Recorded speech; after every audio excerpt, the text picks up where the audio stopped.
That red ribbon on the north lawn of the White House marks today's 25th anniversary of World AIDS Day. And in those 25 years, billions have been spent on the fight against AIDS, so much raised with the help of Bono from U2 and an army of activists. Just this week, the U2 star helped raise $26 million at an auction for the Red campaign at Sotheby's. And that's where we sat down for our Sunday Spotlight to discuss a goal that once seemed unthinkable, a world without AIDS. World AIDS Day, 2013.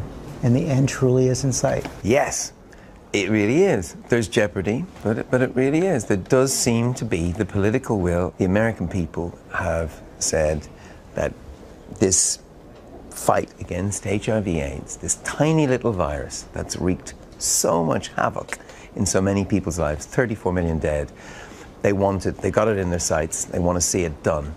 And that is so inspiring to me. In a rare display of bipartisanship, Republicans and Democrats came together last month to fund PEPFAR, an American program started by President Bush.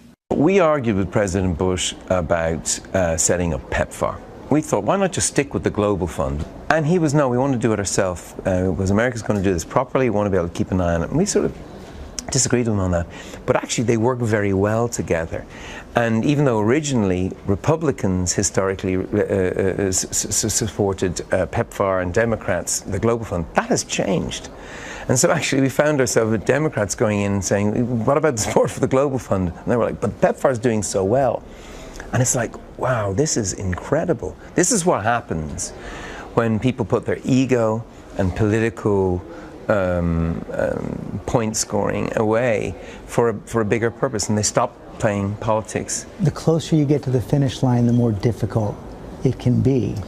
We're very worried about complacency. There's a chance of having the first AIDS-free generation by 2015, 2016. We can see it. We could lose that if we lose the political will. So a new battle has begun to keep up the stunning progress in a fight that at one point seemed lost, back when life-saving drugs were out of reach for millions. It used to cost a fortune, 10 grand a year. It's down to 40 cents a day for one pill. I mean, we forget how dramatic it was here in the United States and in Europe. And then when you go to Africa, you go to India, there was a concern not too long ago that an entire generation would be wiped out.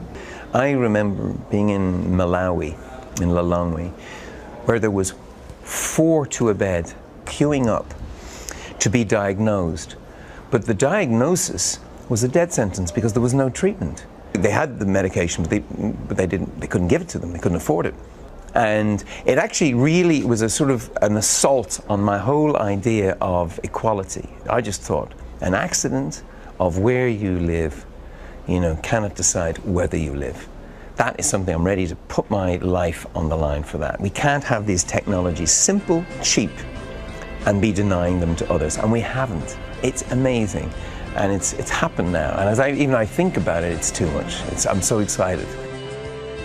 Progress is so stunning. Our thanks to Bono for that. Some welcome news from Afghanistan this week as well. The Pentagon did not announce any deaths of service members overseas. That's all for us today. Thanks for sharing part of your Thanksgiving weekend with us. Check out World News with David Muir tonight, and I'll see you tomorrow on GMA.